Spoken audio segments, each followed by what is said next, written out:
할렐루야. 안녕. 성원 크리스찬 스쿨의 재학생들 예수님의 이름으로 사랑합니다. Mga estudyante na sa Juan Christian School, minamahal ko kayo sa pangalan ni Jesus. 여러분은 이 시대의 큰 지도자가 될 것입니다. Kayo'y magiging leader dito sa Pilipinas.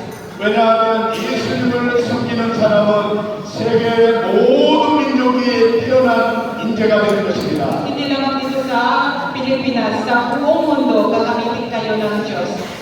보이지 않던 하나님이 육신을 입고 보이는 하나님으로 예수님이 오신 거예요. Nakikita niyo ba ang Diyos? Hindi, di po ba? Pero ipinakayag niya ang kanyang sarili, pumunta ang Diyos dito sa mundo. Paano po? Sa pamamagitan ni Jesus. 예수님은 십자가에서 저와 여러분의 죄를 위해서 죽으셨습니다. Alam po ninyo, anong ginawa ni Jesus? Siya ay namatay sa krus para sa ating mga kasalanan. 장사되는 게 3일 만에 살아나셨던 거예요. Pero alam nyo, hindi na tapos ang kwento. Hindi na tapos na itong nangyari. Nabuhay muli si Jesucristo mula sa kamatayan. 누구든지 예수님을 나의 인생의 왕으로 주인으로 모시면 예수님을 나의 인생의 주인으로 모시면 Alam nyo kung ano ba ang mangyayari? Si Jesus ay hari sa ating buhay. 세계적인 인물이 되는 거예요. Kung ganoon, gagamitin tayo ng Diyos. 목사님이 지난번에도 와서 여러분들의 재능을 보았어요. Last time pumunta ako dito sa Sumang Church, naalala niyo ba ako? 최강기 선교사님과 사모님이 여러분을 너무나 사랑하고 있다는 거예요. Noon, nakita ko ang mga presentation niyo and then naramdaman ko na kung gaano minamahal ang Pastor Choi at Mrs. Choi. Mahal kayo ng Mrs. Choi. 서강스쿨의 교장 선생님과 교사 선생님들은 최고예요. Sa akin, ang principal niyo, ang mga teachers niyo, sila yung great teachers. 필리핀에서 서강스쿨은 최고 인재의 산물이에요. Alam niyo ba ang school niyo kung gaano katakila? Ginagamit ng Diyos ang inyong school. 그러나 한 가지 잊지 말아야 될 것은 성령님을 인정하셔야 돼요. Pero alam niyo, kailangan natin tandaan kung paano tayo gagamitin ng Diyos. Kailangan natin banalang Espiritu sa ating buhay. 보혜사 성령님은 여러분의 선생님이요, 교사요, 감독자요, 안내자요. Alam niyo ba ano bang ginagawa ng banalang Espiritu, the Holy Spirit? Diba, hindi natin alam kung ano bang ginagawa niya. Pero anong sabi ng Bible? Meron kayong teacher, diba? Ano bang ginagawa ng mga teacher niyo? Tinuturuan niya na mga knowledges, minsan ginagawa kayo. Ganoon din ginagawa ng Holy Spirit. Hindi niya kayo pinabayaan. Araw-araw siya ay namumula sa inyong buhay. Tinuturuan kayo ng banalang Espiritu. 여기 목사님도 성령 충만 받으니까 공부가 그렇게 하고 싶었어요. 공부를 그렇게 하고 싶어서 공부를 하게 되었어요. Alam ko nyo, noon, ayaw ko mag-aral.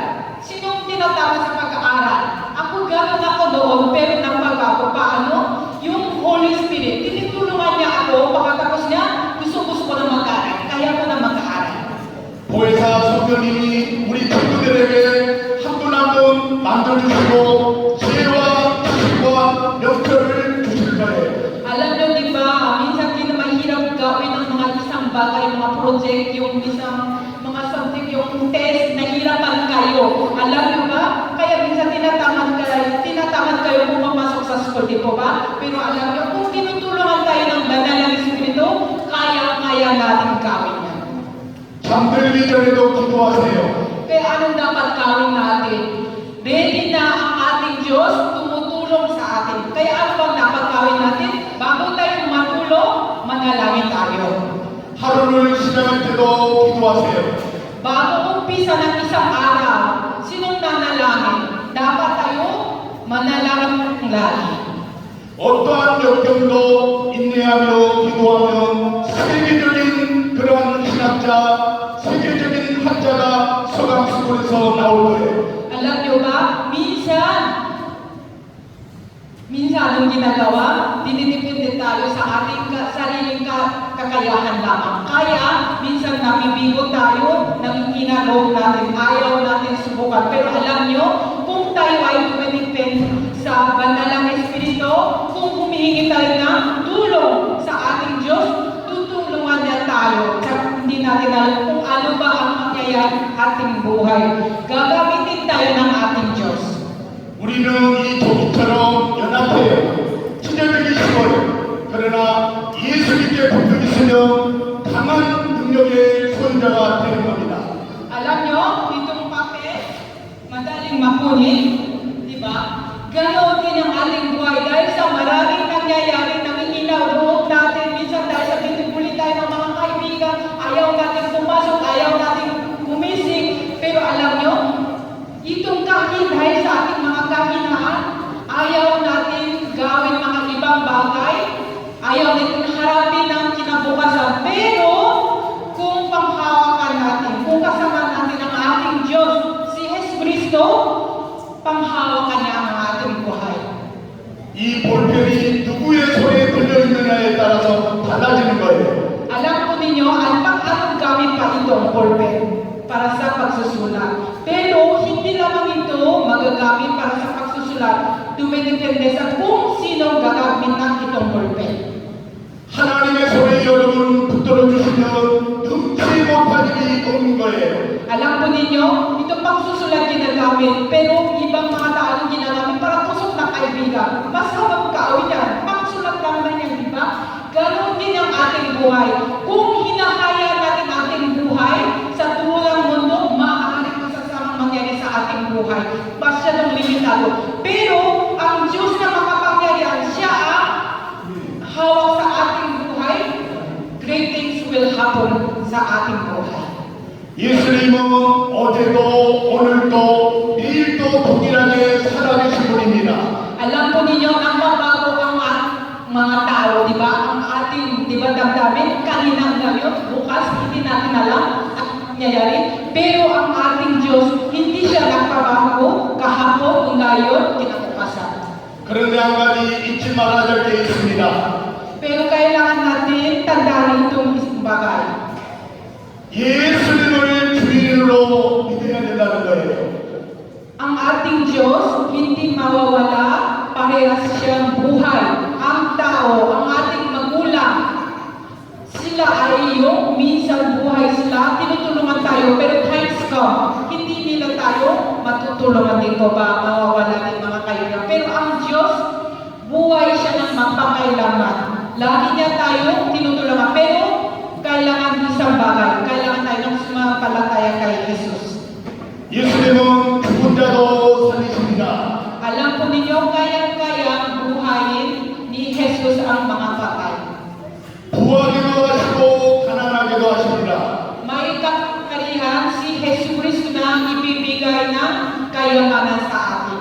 이 성경의 약속이 실제가 되면 Alam po ninyo, kung si Jesus ay nasa atin, yung mga ipinangako ng Diyos dito sa Biblia, ito ay mangyayari sa ating buhay. 기적과 같은 일이 현실로 이루어집니다. Binabasa niyo ba Biblia? Kung gaano kadami yung milagro nangyayari sa loob ng Biblia, hindi lamang ito ang kwento. Yung mga nangyayari sa Biblia, maaari rin mangyayari sa ating buhay. 예수님을 믿는 우리 독서자들은 예수님이 내 안에 사시기 때문에 예수님이 내 안에 거하고 계시기 때문에 Bakit po? Paano ba yung mangyari, mga pangako ng Diyos sa ating buhay? Kailangan si Jesus sa ating buhay. Si Jesus Cristo ay dapat mananahan sa atin. 예수님의 십자가와 부활을 믿는 우리 성경스쿨의 학생들은 Kaya, kung ganoon, tayo, sumampalataya kay Jesus Cristo na namatay sa krus, di po ba? 어떠한 역경도 어떠한 고난도 어떠한 힘든 과정도 이길 수가 있는 거예요.